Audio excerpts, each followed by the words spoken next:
देश भर से जुड़े मेरे किसान भाई बहन, इस कार्यक्रम में देश में अलग अलग स्थानों से जुड़े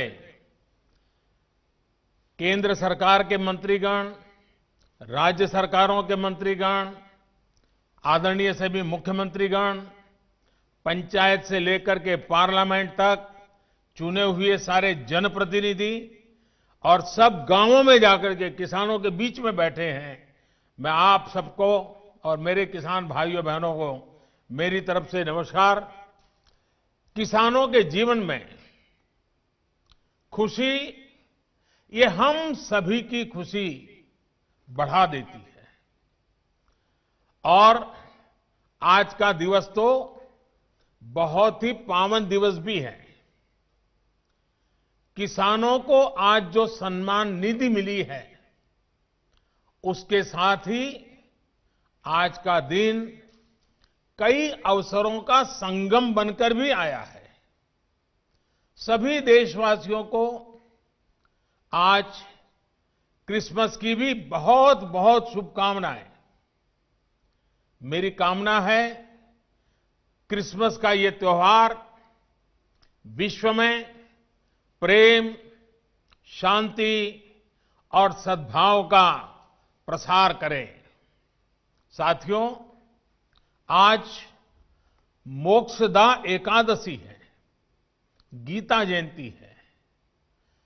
आज ही भारत रत्न महामना मदन मोहन मालवीय जी की भी जयंती है। देश के महान कर्मयोगी, हमारे प्रेरणा पुरुष स्वर्गीय अटल बिहारी वाजपेयी जी की भी आज जन्म जयंती है। उनकी स्मृति में आज देश गुड गवर्नेंस डे भी मना रहा है। साथियों, अटल जी ने गीता के संदेशों के अनुरूप जीवन जीने का लगातार प्रयास किया। गीता में कहा गया है, स्वे स्वे कर्मणि अभिरतः संसिद्धिम लभते नरः, यानी जो अपने स्वाभाविक कर्मों को तत्परता से करता है, उसे सिद्धि मिलती है। अटल जी ने भी अपना पूरा जीवन राष्ट्र के प्रति अपने कर्म को पूरी निष्ठा से निभाने में समर्पित कर दिया। सुशासन को, गुड गवर्नेंस को अटल जी ने भारत के राजनीति और सामाजिक विमर्श का हिस्सा बनाया। गांव और गरीब के विकास को अटल जी ने सर्वोच्च प्राथमिकता दी। प्रधानमंत्री ग्राम सड़क योजना हो या फिर स्वर्णिम चतुर्भुज योजना हो, अंत्योदय अन्न योजना हो या फिर सर्व शिक्षा अभियान हो, राष्ट्र जीवन में सार्थक बदलाव लाने वाले अनेक कदम अटल जी ने उठाए। आज पूरा देश उनको स्मरण कर रहा है, अटल जी को नमन कर रहा है। आज जिन कृषि सुधारों को देश ने जमीन पर उतारा है, उनके सूत्रधार भी एक प्रकार से अटल बिहारी वाजपेयी भी थे। साथियों, अटल जी गरीबों के हित में, किसान के हित में बनने वाली सभी योजनाओं में होने वाले भ्रष्टाचार को राष्ट्रीय रोग मानते थे। आप सबको याद होगा, उन्होंने एक बार पहले की सरकारों पर कटाक्ष करते हुए एक पूर्व प्रधानमंत्री की बात याद दिलाई थी। और उनको याद दिलाते उन्होंने कहा था कि रुपया चलता है तो रुपया घिसता है, रुपया घिसता है तो हाथ में लगता है और धीरे से जेबों में चला जाता है। मुझे संतोष है कि आज न रुपया घिसता है और न ही किसी गलत हाथ में लगता है। दिल्ली से जिस गरीब के लिए रुपया निकलता है वो उसके बैंक खाते में सीधा पहुंचता है। अभी हमारे कृषि मंत्री नरेंद्र सिंह जी तोमर ने इसके विषय में विस्तार से हमारे सामने रखा है। पीएम किसान सम्मान निधि इसका ही एक उत्तम उदाहरण है। आज देश के 9 करोड़ से ज्यादा किसान परिवारों के बैंक खाते में सीधे एक कंप्यूटर की क्लिक से 18,000 करोड़ रुपए से भी ज्यादा रकम उनके किसानों के बैंक के खाते में जमा हो गए हैं। जब से ये योजना शुरू हुई है तब से 1,10,000 करोड़ रुपए से ज्यादा 1,10,000 करोड़ रुपए से ज्यादा किसानों के खाते में पहुंच चुके हैं। और यही तो गुड गवर्नेंस है, यही तो गुड गवर्नेंस टेक्नोलॉजी के द्वारा उपयोग किया गया है। 18,000 करोड़ से ज्यादा रुपए पल भर में, कुछ ही पल में सीधे किसानों के बैंक खातों में जमा हो गए हैं। कोई कमीशन नहीं, कोई कट नहीं, कोई हेराफेरी नहीं। टेक्नोलॉजी का इस्तेमाल करते हुए पीएम किसान सम्मान योजना में ये सुनिश्चित किया गया है कि लीकेज न हो। राज्य सरकारों के माध्यम से किसानों का ऑनलाइन रजिस्ट्रेशन होने के बाद उनके आधार नंबर और बैंक खातों का वेरिफिकेशन होने के बाद इस व्यवस्था का निर्माण हुआ है। लेकिन मुझे आज इस बात का अफसोस भी है कि पूरे हिंदुस्तान के किसानों को इस योजना का लाभ मिल रहा है। सभी विचारधारा की सरकारें इससे जुड़ी हैं, लेकिन एकमात्र पश्चिम बंगाल सरकार, वहां के 70 लाख से अधिक किसान, मेरे किसान भाई बहन बंगाल के, इस योजना के वो लाभ नहीं ले पा रहे हैं, उनको ये पैसे नहीं मिल पा रहे हैं,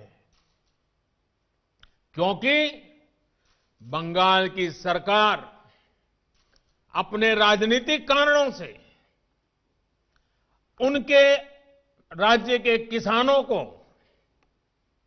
भारत सरकार से पैसा जाने वाला है, राज्य सरकार को 1 कौड़ी का खर्चा नहीं है, फिर भी वो पैसे उनको नहीं मिल रहे हैं।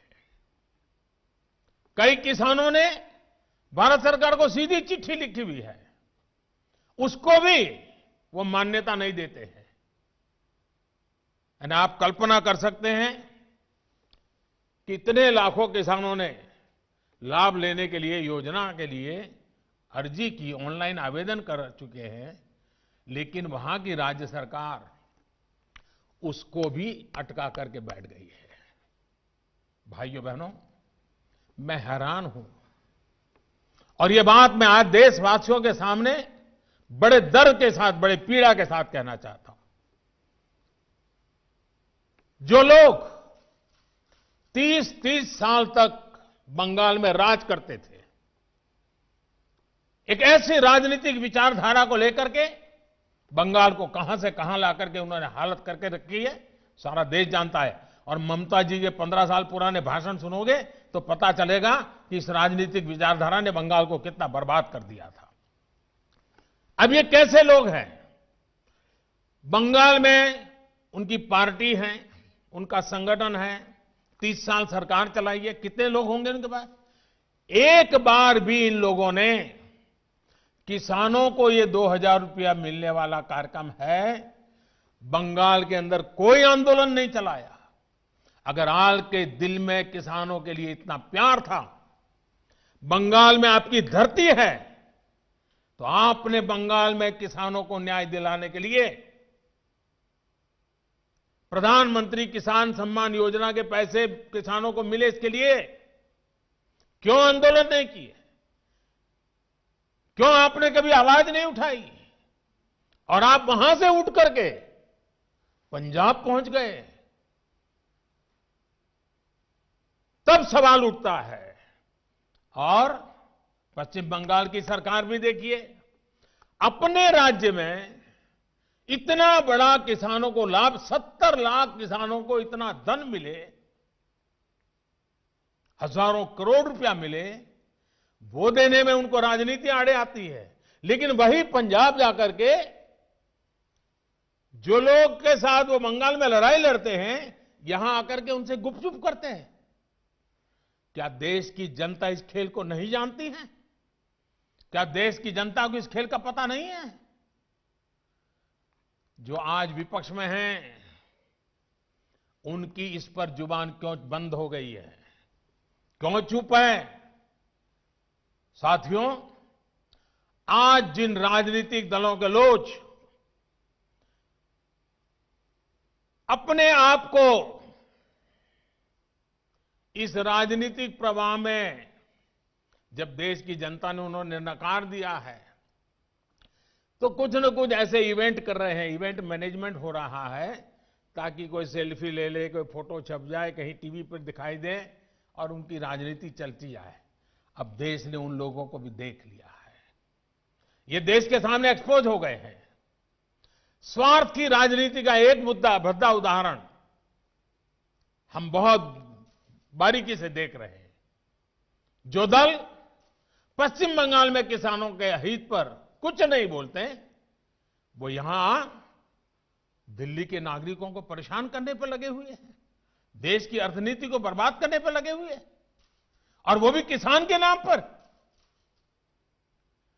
इन दलों को आपने सुना होगा, मंडिया बोल रहे हैं, एपीएमसी की बात कर रहे हैं और बड़ी बड़ी हेडलाइन लेने के लिए भाषण कर रहे हैं। लेकिन ये दल, वही झंडे वाले, वही विचारधारा वाले जिन्होंने बंगाल को बर्बाद किया। केरल के अंदर उनकी सरकार है। इसके पहले जो 50 साल 60 साल तक देश पर राज करते थे, उनकी सरकार थी। केरल में एपीएमसी नहीं है, मंडियां नहीं है।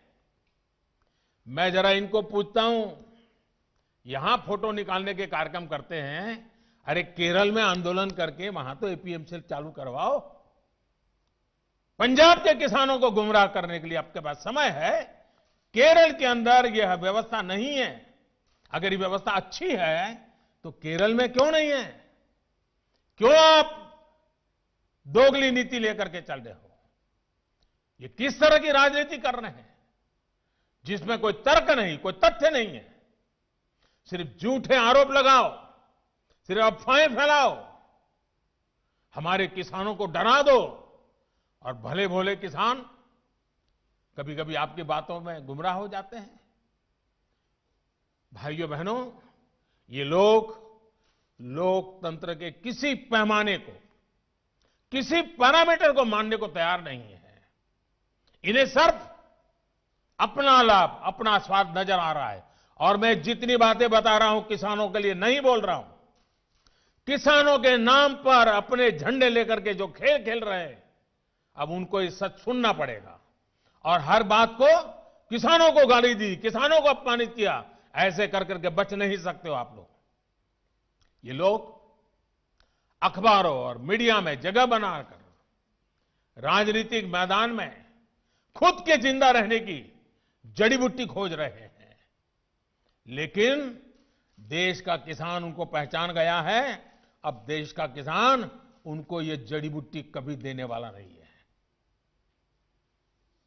कोई भी राजनीति, लोकतंत्र में राजनीति करने का उनको हक है, हमें इसका विरोध नहीं है। लेकिन निर्दोष किसानों की जिंदगी के साथ न खेलें, उनके भविष्य के साथ खिलवाड़ न करें, उन्हें गुमराह न करें, भ्रमित न करें। साथियों, ये वही लोग हैं जो बरसों तक सत्ता में रहे। इनकी नीतियों की वजह से देश की कृषि और किसान का उतना विकास नहीं हो पाया जितना उसमें सामर्थ्य था। पहले की सरकारों की नीतियों की वजह से सबसे ज्यादा बर्बाद वो किसान हुआ जिसके पास न तो ज्यादा जमीन थी न ज्यादा संसाधन। इस छोटे किसान को बैंकों से पैसा नहीं मिलता था क्योंकि उसके पास तो बैंक खाता तक नहीं था। पहले के समय में जो फसल बीमा योजना थी उसका लाभ भी इन छोटे किसानों के लिए तो कहीं नामो निशान नहीं था। कोई इक्का दुक्का कहीं मिल जाए तो अलग बात है। इस छोटे किसान को खेत सिंचने के लिए न पानी मिलता था न बिजली मिलती थी। वो हमारा बेचारा गरीब किसान अपना खून पसीना लगाकर वो खेतों में जो पैदा भी करता था उसे बेचने में भी उसकी हालत खराब हो जाती थी। इस छोटे किसान की सुध लेने वाला कोई नहीं था। और आज मैं देशवासियों को फिर याद दिलाना चाहता हूं, देश में इन किसानों की संख्या छोटी नहीं है। जिनके साथ यह अन्याय किया गया है ना, ये संख्या 80% से ज्यादा किसान इस देश में हैं, करीब करीब 10 करोड़ से भी ज्यादा, जो इतने वर्षों तक सत्ता में रहे। उन्होंने इन किसानों को अपने हाल पर छोड़ दिया था। चुनाव होते रहे, सरकारें बनती रही, रिपोर्ट्स आती रही, आयोग बनते रहे, वादे करो भुला दो, करो भुला दो, यही सब हुआ। लेकिन किसान की स्थिति नहीं बदली। नतीजा क्या हुआ? गरीब किसान और गरीब होता गया। क्या देश में इस स्थिति को बदलना आवश्यक नहीं था? मेरे किसान भाइयों और बहनों, 2014 में सरकार बनने के बाद हमारी सरकार ने नई अप्रोच के साथ काम करना शुरू किया। हमने देश के किसान की छोटी छोटी दिक्कतों और कृषि के आधुनिकीकरण, उसे भविष्य की जरूरतों के लिए तैयार करने, दोनों पर एक साथ ध्यान दिया। हम बहुत सुनते थे कि उस देश में खेती इतनी आधुनिक है, वहां का किसान इतना समृद्ध है। कभी इजराइल का उदाहरण सुनते रहते थे।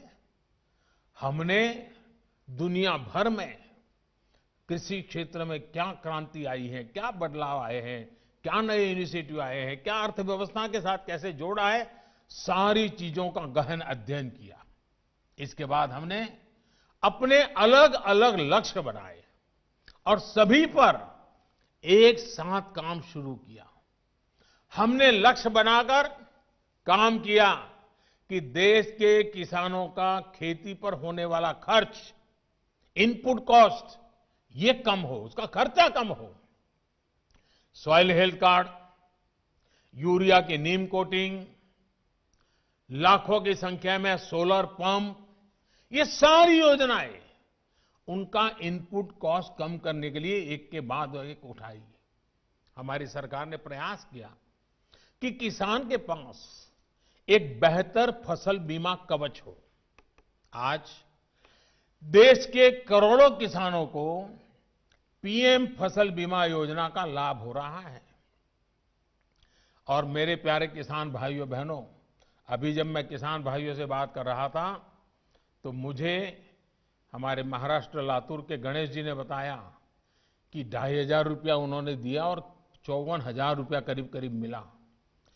मामूली प्रीमियम के बदले किसानों को पिछले साल में 87,000 करोड़ रुपए क्लेम राशि मिली है। 87 यानी करीब करीब 90,000 करोड़ मामूली प्रीमियम दिया किसानों ने। मुसीबत के समय ये फसल बीमा उनको काम आया। हमने इस लक्ष्य पर भी काम किया कि देश के किसान पास खेत में सिंचाई की पर्याप्त सुविधा हो। हम दशकों पुरानी सिंचाई योजनाओं पूरा कराने के साथ ही देश भर में पर ड्रॉप मोर क्रॉप के मंत्र के साथ माइक्रो इरिगेशन को भी बढ़ावा दे रहे हैं। और मुझे खुशी हुई, अभी तमिलनाडु के हमारे सुब्रमण्य जी मुझे बता रहे थे कि उन्होंने माइक्रो इरिगेशन से, ड्रिप इरिगेशन से, जो पहले 1 एकड़ का काम होता था 3 एकड़ का हुआ और पहले से ज्यादा 1 लाख रुपए ज्यादा कमाया माइक्रो इरिगेशन से। साथियों, हमारी सरकार ने प्रयास किया कि देश के किसानों को फसल की उचित कीमत मिले। हमने लंबे समय से लटकी स्वामीनाथन कमेटी की रिपोर्ट के अनुसार लागत का 1.5 गुना एमएसपी किसानों को दिया। पहले कुछ ही फसलों पर एमएसपी मिलती थी, हमने उनकी भी संख्या बढ़ाई। पहले एमएसपी का ऐलान अखबारों में छोटी सी जरा जगह बनाना खबर के तौर पर छपता था, किसानों तक लाभ नहीं पहुंचता था, कहीं तराजू ही नहीं लगते थे। और इसलिए किसान के जीवन में कोई बदलाव ही नहीं आता था। हम आज एमएसपी पर रिकॉर्ड सरकारी खरीद कर रहे हैं। किसानों की जेब में एमएसपी का रिकॉर्ड पैसा पहुंच रहा है। जो आज किसानों के नाम पर आंदोलन कर रहे हैं, वो जब उनका समय था तब चुप मार करके बैठे हुए थे। ये जितने लोग आंदोलन चला रहे हैं ना, ये उस सरकार के हिस्सेदार थे, समर्थन करते थे। और यही लोग स्वामीनाथन कमेटी की रिपोर्ट के ऊपर बैठ गए थे, सालों तक बैठ गए थे। हमने आकर के निकाला, क्योंकि हमारे दिल में किसान की जिंदगी को भला करना, कल्याण करना, ये हमारा जीवन का मंत्र है, इसलिए कर रहे हैं। साथियों, हम एक दिशा में भी फसल बेचने के लिए किसान के पास सिर्फ एक मंडी नहीं, बल्कि उसको विकल्प मिलना चाहिए, बाजार मिलना चाहिए। हमने देश की 1000 से ज्यादा कृषि मंडियों को ऑनलाइन जोड़ा।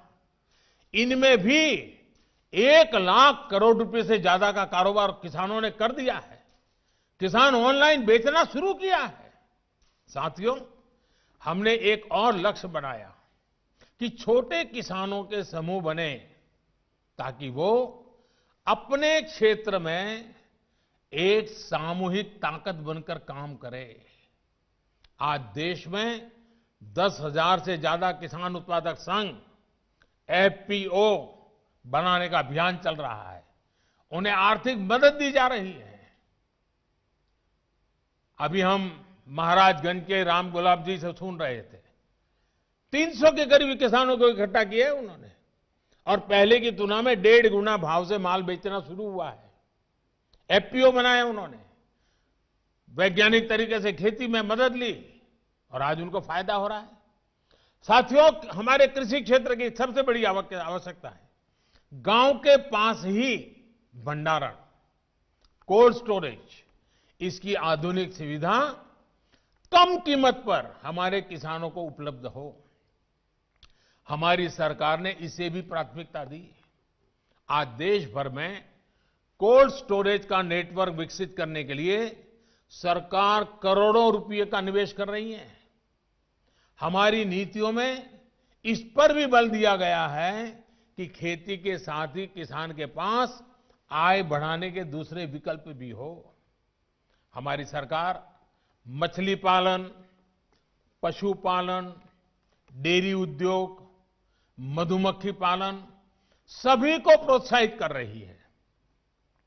हमारी सरकार ने यह भी सुनिश्चित किया कि देश के बैंकों का पैसा देश के किसानों के काम आए।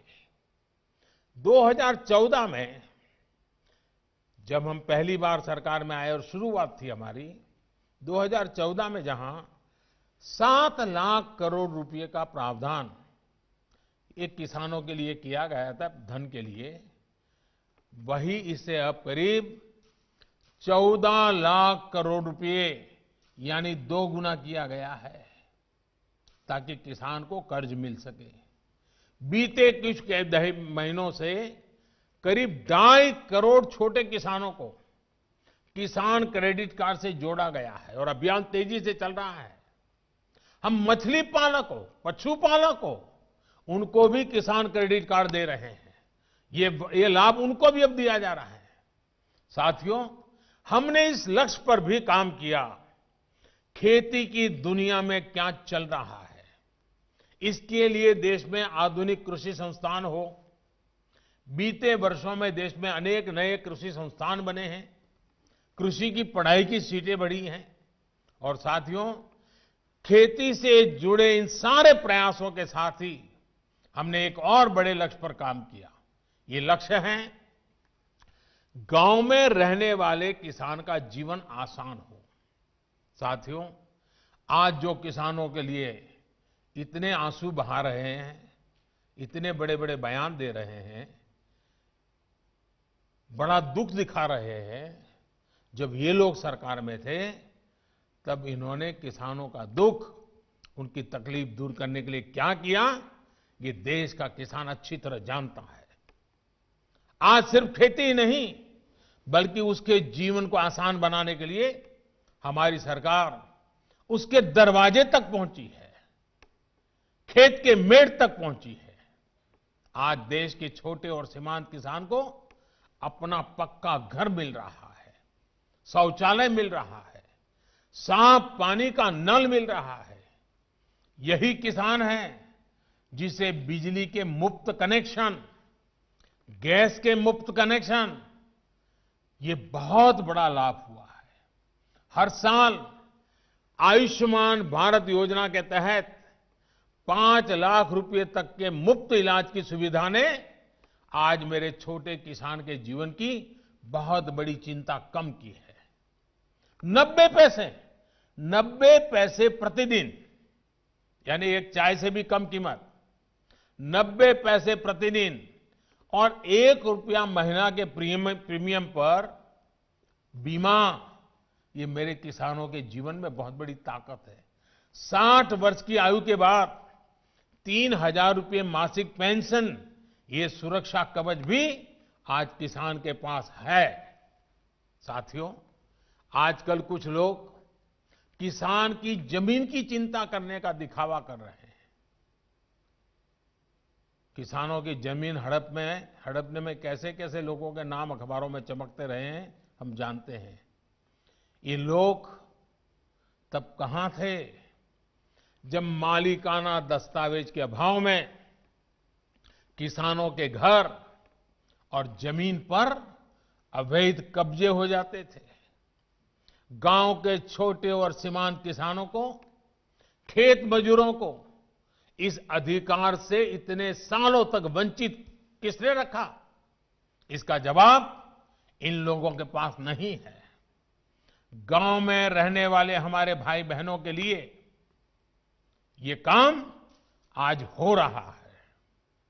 अब गांव में किसानों को उनके मकान का, जमीन का नक्शा और कानूनी दस्तावेज दिया जा रहा है। टेक्नोलॉजी की मदद से स्वामित्व योजना के बाद अब गांव के किसान को भी जमीन और घर के नाम पर बैंक से कर्ज मिलना आसान हुआ है।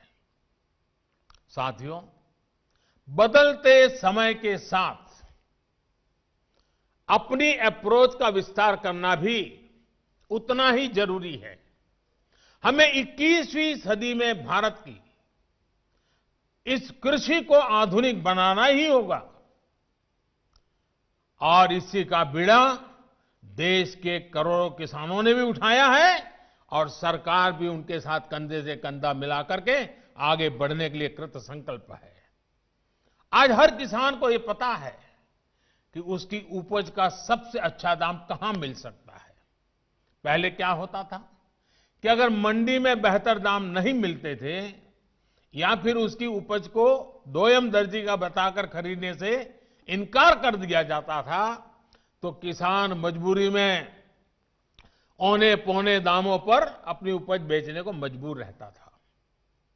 इन कृषि सुधारों के जरिए हमने किसानों को बेहतर विकल्प दिए हैं। इन कानूनों के बाद आप जहां चाहे, जिसे चाहे अपनी उपज बेच सकते हैं। मेरे किसान भाइयों बहनों, मेरे इन शब्दों को आप ध्यान से सुनिए। मैं फिर से कह रहा हूं कि आप अपनी फसल को जहां चाहे आप निर्णय करके बेच सकते हैं। आपको जहां सही दाम मिले आप वहां पर उपज बेच सकते हैं। आप न्यूनतम समर्थन मूल्य यानी एमएसपी पर अपनी उपज बेचना चाहते हैं, आप उसे बेच सकते हैं। आप मंडी में अपनी उपज बेचना चाहते हैं, आप बेच सकते हैं। आप अपनी उपज का निर्यात करना चाहते हैं, आप निर्यात कर सकते हैं। आप उसे व्यापारी को बेचना चाहते हैं, आप बेच सकते हैं। आप अपनी उपज दूसरे राज्य में बेचना चाहते हैं, आप बेच सकते हैं। आप पूरे गांव के किसानों को एफपीओ के माध्यम से इकट्ठा कर अपनी पूरी उपज को एक साथ बेचना चाहते हैं, आप बेच सकते हैं। आप बिस्किट, चिप्स, जैम, दूसरे कंज्यूमर उत्पादों की वैल्यू चेन का हिस्सा बनना चाहते हो, आप ये भी कर सकते हैं। देश के किसान को इतने अधिकार मिल रहे हैं, तो इसमें गलत क्या है? इसमें गलत क्या है कि अगर किसानों को अपनी उपज बेचने का विकल्प ऑनलाइन माध्यम से पूरे साल और कहीं भी मिल रहा है। साथियों, आज नए कृषि सुधारों के बारे में असंख्य झूठ फैलाए जा रहे हैं।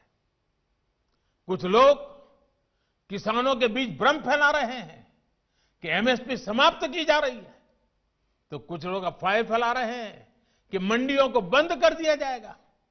मैं आपको फिर ध्यान दिलाना चाहता हूं कि इन कानूनों को लागू हुए कई महीने बीत गए हैं। क्या आपने देश के किसी एक कोने में एक भी मंडी के बंद होने की खबर सुनी है? जहां तक एमएसपी का सवाल है, हाल के दिनों में सरकार ने बहुत सी फसलों का न्यूनतम समर्थन मूल्य भी बढ़ा दिया है। ये कृषि सुधारों के बाद भी हुआ है, नए कृषि कानूनों के बाद भी हुआ है। इतना ही नहीं, जो लोग किसानों के नाम पर बात करते हैं ना, ये जो आंदोलन चल रहा है उसमें कई सच्चे और निर्दोष किसान भी हैं। ऐसा नहीं है कि सब वो राजनीतिक विचारधारा वाले तो सिर्फ नेता हैं, बाकी तो भले भाले किसान हैं। उनको जाकर के सीक्रेटली पूछोगे कि भाई आपकी कितनी जमीन है, क्या पैदा करते हो, इस बार बेचा कि नहीं बेचा, तो वो भी बताएगा हाँ वो एमएसपी में बेच करके आया। और जब एमएसपी में खरीदी चल रही थी ना, तब वो आंदोलन को उन्होंने ठंडा कर दिया था, क्योंकि उनको मालूम था कि अभी जरा किसान मंडी में जाके के माल बेच रहा है। वो सब बिक्री हो गई, काम हो गया, फिर उन्होंने आंदोलन शुरू किया। साथियों, वास्तविकता तो ये है कि बढ़े हुए न्यूनतम समर्थन मूल्य एमएसपी पर सरकार ने किसानों की उपज की रिकॉर्ड स्तर पर खरीदी की है, और वो भी नए कानून बनने के बाद। और एक अहम बात, इन कृषि सुधारों से सरकार ने अपनी जिम्मेदारियां बढ़ाई है। उदाहरण के तौर पर एग्रीमेंट फार्मिंग की बात ही ले लीजिए। कुछ राज्यों में ये कानून, ये प्रावधान कई सालों से हैं, पंजाब में भी है। वहां तो प्राइवेट कंपनियां एग्रीमेंट करके खेती कर रही है। क्या आप जानते हैं, पहले के कानूनों में समझौता तोड़ने पर किसानों पर पेनल्टी लगती थी। मेरे किसान भाइयों को भी ये किसी ने समझाया नहीं होगा, लेकिन हमारी सरकार ने ये सुधार किया और ये सुनिश्चित किया कि मेरे किसान भाइयों पर पेनल्टी या किसी तरह का जुर्माना नहीं लगेगा। साथियों, आप ये भली भांति जानते हैं कि पहले अगर किसी कारणवश किसान मंडी नहीं भी जा पाता था, तो वो क्या करता था? वो किसी ट्रेडर को अपना माल बेच देता था। ऐसे में वो व्यक्ति किसान का फायदा ना उठा पाए, उसके लिए भी हमारी सरकार ने कानूनी उपाय किए हैं। खरीदार समय से आपका भुगतान करने के लिए अब कानूनन बाध्य हैं। उसे रसीद भी काटनी होगी और 3 दिन के भीतर भुगतान भी करना होगा। नहीं तो ये कानून किसान को शक्ति देता है, ताकत देता है, वो अधिकारियों के पास जाकर कानूनी तंत्र का सहारा लेकर अपना पैसा प्राप्त कर सके। ये सारी चीजें हो चुकी हैं, हो रही है। खबरें आ रही हैं कि कैसे एक एक करके हमारे देश के किसान भाई इन कानूनों का फायदा उठा रहे हैं। सरकार किसान के साथ हर कदम पर खड़ी है। किसान चाहे जिसे अपनी उपज बेचना चाहे, सरकार ने ऐसी व्यवस्था की है कि एक मजबूत कानून और लीगल सिस्टम किसानों के पक्ष में खड़ा रहे। साथियों, कृषि सुधारों का एक और अहम पक्ष भी ये है के लिए समझना जरूरी है। अब जब कोई किसान के साथ एग्रीमेंट करेगा तो वो ये भी चाहेगा कि उपज अच्छी से अच्छी हो। इसके लिए एग्रीमेंट करने वाला किसानों को अच्छे बीज, आधुनिक तकनीक, अत्याधुनिक उपकरण, विशेषज्ञता ये हासिल करने में मदद करेगा ही करेगा, क्योंकि उसको तो उसी रोजी रोटी उसमें है। अच्छी उपज के लिए सुविधाएं किसानों के दरवाजे पर उपलब्ध करवाएगा। एग्रीमेंट करने वाला व्यक्ति बाजार की ट्रेंड से पूरी तरह वाकिफ रहेगा और इसी के अनुरूप हमारे किसानों को बाजार की मांग के हिसाब से काम करने में मदद करेगा। अब आपको मैं एक और स्थिति बताता हूं। अगर किसी वजह से, किसी परेशानी की वजह से किसान की उपज अच्छी नहीं होती या फिर बर्बाद हो जाती है, तो भी ये याद रखिए, तो भी जिसने एग्रीमेंट किया है उसको, किसान को उपज का जो दाम निर्धारित हुआ था वो उसको देना ही पड़ेगा। एग्रीमेंट करने वाला अपने एग्रीमेंट को अपनी मर्जी से खत्म नहीं कर सकता है। लेकिन दूसरी तरफ अगर किसान एग्रीमेंट को किसी भी वजह से खत्म करना चाहता है तो किसान कर सकता है, सामने वाला नहीं कर सकता है। क्या ये स्थिति किसानों के लिए फायदेमंद है कि नहीं है? सबसे ज्यादा एश्योरेंस किसान को है कि नहीं है? किसान को फायदा होने वाली गारंटी इसमें है कि नहीं है? एक और सवाल लोगों ने उछाल करके रखा हुआ, आपके मन में भी आता होगा। अगर किसी स्थिति में उपज अच्छी हुई, मार्केट बहुत शानदार हो गया, जो एग्रीमेंट में था उससे भी ज्यादा मुनाफा एग्रीमेंट वाले को मिल रहा है, अगर ऐसा होता है तो एग्रीमेंट का जितना पैसा है वो तो देना ही दे है, लेकिन अगर ज्यादा मुनाफा हुआ है तो उसमें से कुछ बोनस भी किसान को देना पड़ेगा। इससे बड़ा किसान की रक्षा कौन कर सकता है? ऐसी स्थिति होने में किसान एग्रीमेंट में तय किए गए मूल्य के अलावा, जैसा मैंने कहा, बोनस का भी वो हकदार होगा। पहले क्या होता था, याद है ना? सारा रिस्क किसान का होता था और रिटर्न किसी और का होता था। अब नए कृषि कानूनों और सुधार के बाद स्थिति पूरी तरह किसानों के पक्ष में हो गई है। अब सारा रिस्क एग्रीमेंट करने वाले व्यक्ति या कंपनी का होगा और रिटर्न किसान का होगा। साथियों, देश के कई भागों में एग्रीमेंट फार्मिंग को पहले भी परखा गया है, उसे कसौटी पर कसा गया है। क्या आपको पता है कि दुनिया में आज सबसे ज्यादा दुग्ध उत्पादन, मिल्क प्रोडक्शन करने वाला देश कौन सा है? ये देश कोई और नहीं, हमारा हिंदुस्तान है। हमारे पशुपालक, हमारे किसान की मेहनत है। आज डेयरी सेक्टर में बहुत सी सहकारी और निजी कंपनियां किसानों से, दुग्ध उत्पादकों से दूध खरीदती हैं और उसे बाजार में बेचती हैं। ये मॉडल कितने वर्षों से चला रहा है।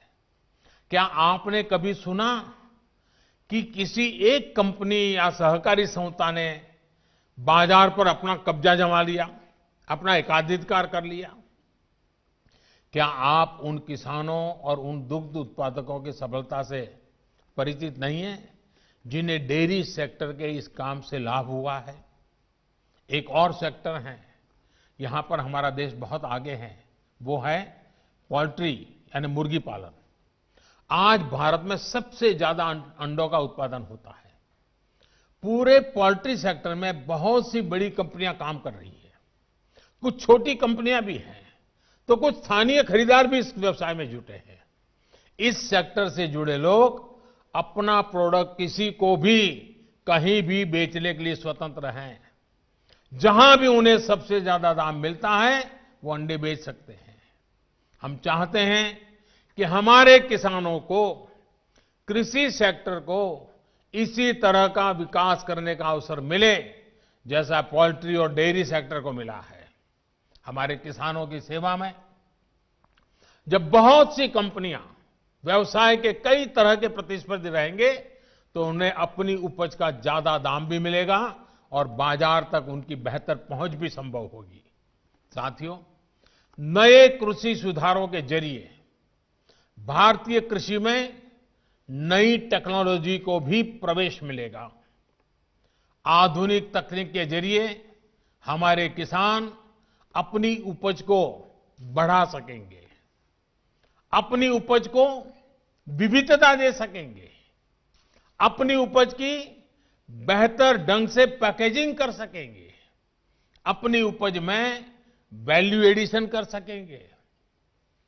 एक बार ऐसा हो गया तो हमारे किसानों की उपज की पूरी दुनिया में मांग होगी और ये मांग और लगातार बढ़ेगी। हमारे किसान सिर्फ उत्पादक नहीं बल्कि खुद निर्यातक बन सकेंगे। दुनिया में कोई भी अगर कृषि उत्पादों के जरिए बाजार में अपनी धाक जमाना चाहेगा तो उसे भारत आना पड़ेगा। अगर दुनिया में कहीं भी क्वालिटी और क्वांटिटी दोनों की जरूरत होगी तो उन्होंने भारत के किसानों के साथ साझेदारी करनी पड़ेगी। जब हमने दूसरे सेक्टर में इन्वेस्टमेंट और इनोवेशन बढ़ाया तो हमने आय बढ़ाने के साथ ही उस सेक्टर में ब्रांड इंडिया को भी स्थापित किया। अब समय आ गया है कि ब्रांड इंडिया दुनिया के कृषि बाजारों में भी खुद को उतनी ही प्रतिष्ठा के साथ स्थापित करे। साथियों, कुछ राजनीतिक दल जिन्हें देश की जनता ने लोकतांत्रिक तरीके से नकार दिया है, वो आज कुछ किसानों को गुमराह करके जो कुछ भी कर रहे हैं, उन सबको बार बार नम्रतापूर्वक सरकार की तरफ से अनेक प्रयासों के बावजूद भी किसी न किसी राजनीतिक कारण से, किसी ने बंधी राजनीतिक विचारधारा के कारण से ये चर्चा नहीं होने दे रहे हैं। कृषि कानूनों के संदर्भ में ये जो पॉलिटिकल पार्टी की विचारधारा वाले जो कुछ लोग हैं जो किसानों के कंधे पर बंदूकें फोड़ रहे हैं, कृषि कानूनों के संदर्भ में उनके पास ठोस तर्क न होने के कारण वो भांति भांति के मुद्दों को किसानों के नाम पर उछाल रहे हैं। आपने देखा होगा जब प्रारंभ हुआ था तो उनकी इतनी मांग थी कि भाई एमएसपी की गारंटी दो। उनके मन में जेन्युइन, क्योंकि वो किसान थे, उनको लगा कहीं ऐसा तो ना हो। लेकिन इसका माहौल दिखा करके ये राजनीतिक विचारधारा वाले चढ़ बैठे और अब एमएसपी वगैरह बाजू में क्या चल रहा है, ये लोग हिंसा के आरोपी ऐसे लोगों को जेल से छुड़ाने की मांगे कर रहे हैं। देश में आधुनिक हाईवेज बने, निर्माण हो, जो पिछली सब सरकारों ने किया था। ये लोग भी उस सरकारों में समर्थन करते थे, भागीदार थे। अब कहते हैं टोल टैक्स नहीं होगा, टोल खाली कर दो। भाई, किसान का विषय छोड़ करके नई जगह पे क्यों जाना पड़ रहा है? जो नीतियां पहले के समय से चली आ रही है, अब ये किसान आंदोलन की आड़ में उनका भी विरोध कर रहे हैं, टोल नाकों का विरोध कर रहे हैं। साथियों, ऐसी परिस्थिति में भी देश भर के किसानों ने कृषि सुधारों का भरपूर समर्थन किया है, भरपूर स्वागत किया है। मैं सभी किसानों का आभार व्यक्त करता हूं। मैं सर झुका करके उनको प्रणाम करता हूं कि देश को आगे ले जाने के लिए देश के कोटि कोटि किसान आज इस निर्णय के साथ, हिम्मत के साथ खड़े हुए हैं। और मैं मेरे किसान भाइयों बहनों को भरोसा दिलाता हूं कि आपके विश्वास पर हम कोई आंच नहीं आने देंगे। पिछले दिनों अनेक राज्य, और ये बात समझनी होगी, अनेक राज्य, चाहे असम हो या इधर राजस्थान हो, जम्मू कश्मीर हो, ऐसे कई जगह पे पंचायतों के चुनाव हुए। इनमें प्रमुखतया ग्रामीण क्षेत्र के लोगों को ही वोट देना होता है, एक प्रकार से किसान को ही वोट देना होता है। इतना गुमराह करने वाला का खेल चलता था, इतना बड़ा आंदोलन का नाम दिया जा रहा था, हो हल्ला किया जाता था, लेकिन इसी के अगल बगल में जहां जहां चुनाव हुए हैं, उन गांवों के किसानों ने ये आंदोलन चलाने वाले जो इतने लोग थे उनको नकार दिया है, पराजित कर दिया है। ये भी एक प्रकार से उन्होंने बैलेट बॉक्स के द्वारा ये नए कानूनों को खुला समर्थन किया है। साथियों, तर्क और तथ्य के आधार पर, हर कसौटी पर हमारे ये निर्णय कसे जा सकते हैं। उसमें कोई कमी है तो उसको इंगित करना चाहिए, लोकतंत्र है। हमें सब प्रकार का भगवान ने ज्ञान दिया ऐसा दावा हमारा नहीं है, लेकिन बात तो हो। इन बातों के बावजूद भी लोकतंत्र में अटूट आस्था और श्रद्धा होने के कारण, किसानों के प्रति हमारा समर्पण होने के कारण, हर समय किसानों के हर मुद्दे पर चर्चा के लिए सरकार तैयार है। समाधान के लिए हम खुला मन लेकर के चल रहे हैं। कई दल ऐसे भी हैं जो इन्हीं कृषि सुधारों के पक्ष में रहे हैं। उनके लिखित बयान भी हमने देखे हैं। वो आज अपनी कही बात से ही मुकर गए हैं, उनकी भाषा बदल गई है। वो राजनीतिक नेता जो किसानों को भ्रमित करने में जुटे हुए हैं, जिनकी लोकतंत्र में रत्ती भर भी श्रद्धा नहीं है, वो विश्वास ही नहीं करते डेमोक्रेसी में। दुनिया के कई देशों में उनका परिचय है लोगों को। ऐसे लोगों के जो भी उन्होंने कहा है पिछले दिनों, जिस प्रकार के अनलगढ़ आरोप लगाए हैं, जिस भाषा का प्रयोग किया है, पता नहीं कैसी कैसी इच्छाएं व्यक्त की है, मैं बोल भी नहीं सकता हूं। ये सब करने के बावजूद भी, उन सब चीजों को सहन करने के बाद भी, उसको पेट में उतार करके, मन ठंडा रख करके, उन सबको सहन करते हुए, मैं आज फिर एक बार नम्रता के साथ उन लोगों को भी जो हमारे घोर विरोध करने पर तुले हुए, उनको भी कहता हूं, मैं नम्रता के साथ कहता हूं, हमारी सरकार किसान हित में उनसे भी बात करने के लिए तैयार है, लेकिन बात मुद्दों पर होगी, तर्क और तथ्यों पर होगी। साथियों, हम देश के अन्नदाता को उन्नत करने के लिए हर संभव प्रयास कर रहे हैं। जब आपकी उन्नति होगी तो पूरे राष्ट्र की उन्नति तय है। सिर्फ आत्मनिर्भर किसान ही आत्मनिर्भर भारत की नींव डाल सकता है। मेरे देश के किसानों से आग्रह है, किसी के बहकावे में न आए, किसी के झूठ को न स्वीकारे, तर्क और तथ्य के आधार बनाकर ही सोचे विचारे। और फिर एक बार देश भर के किसानों ने खुल करके जो समर्थन दिया है, ये मेरे लिए अत्यंत संतोष और गर्व का विषय है। मैं आपका बहुत आभारी हूं। एक बार फिर से करोड़ों किसान परिवारों को पीएम किसान सम्मान निधि के लिए मैं आपको बहुत बहुत बधाई देता हूं और मैं आपसे लगातार प्रार्थना करता हूं, आपके लिए भी प्रार्थना करता हूं, आप स्वस्थ रहें, आपका परिवार स्वस्थ रहे। इसी कामना के साथ आप सभी का बहुत बहुत आभार, धन्यवाद।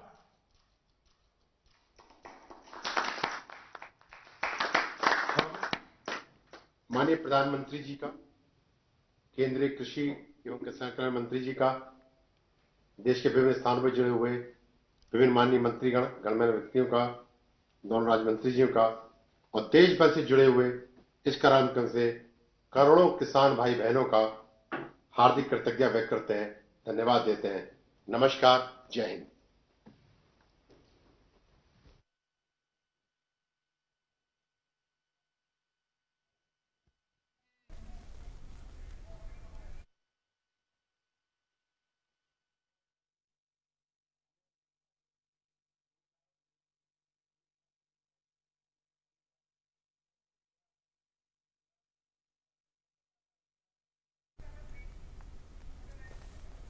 All right, so that was the live program we were getting for you, wherein the Prime Minister digitally transferred 18,000 crore rupees in the bank accounts of 9 crore, rather more than 9 crore beneficiary farmers. And the Prime Minister, in a detailed address, talked of the intentions of the government.